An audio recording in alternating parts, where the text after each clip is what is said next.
Hey y'all, it's Koi. I'm the creator of Soft Stones. I'm a beginner skincare formulator, and today we're going to be making some soap. Yes.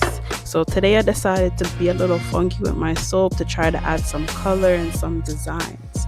I was getting bored of the plain white, colorless, scentless type soaps.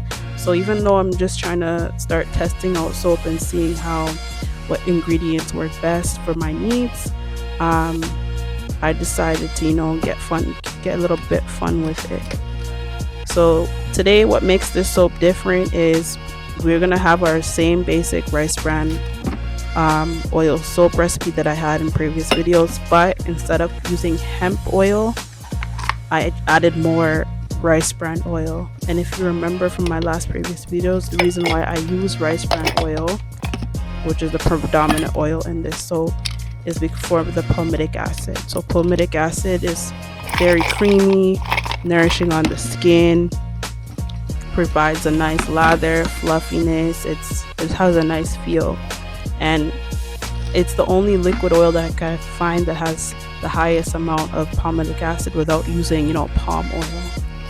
It's not high compared to palm oil, but it's higher than most other carrier liquid oils. So this recipe has more rice bran oil.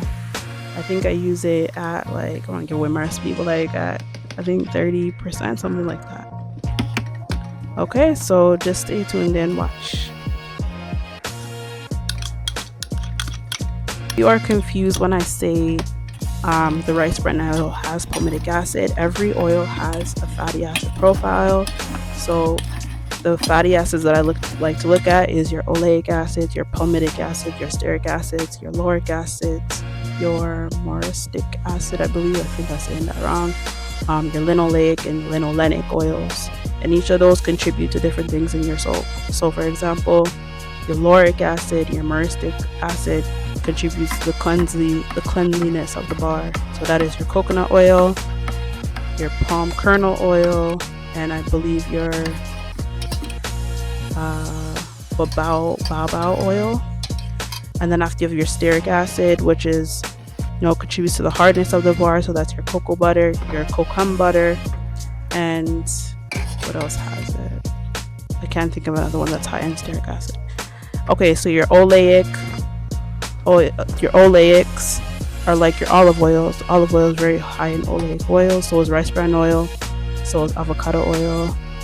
And your linoleic, those are your sunflower, your safflower, I believe your apricot kernel oils. And those things, oleic, linoleic, whatever, I'm sorry, I'm confusing my L's, but they contribute to lather, conditioning properties of the soap, just make it a nice luxury silky feel. And then your palmitic acid contributes to again the lather, the long lasting of the bar, but also has a nice conditioning feel over the skin. That's why you hear people rave about tallow bars or lard bars of soap. So soaps made with cow fat or pig fat.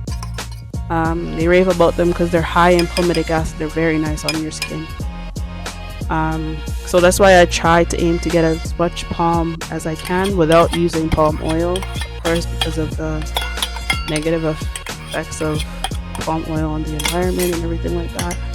But yeah, this is my way of trying to avoid it, but still trying to get some nice benefits from the palmitic acid out of a bar.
So my apologies for the bad angle. I was in a rush trying to, get this mix in before my soap turns on me.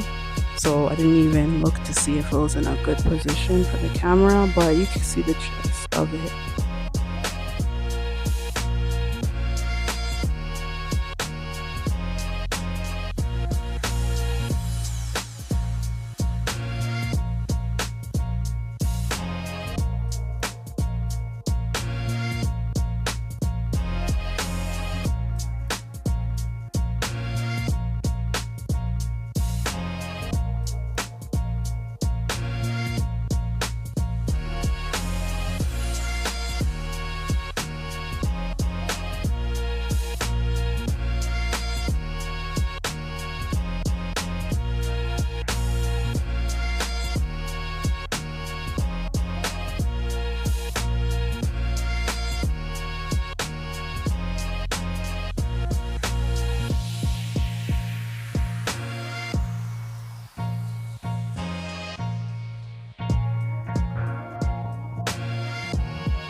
Okay, so this was about 3 days later. You probably shouldn't wait this long to cut your soap, but time always gets away from me. And I'm excited to see what creation I made.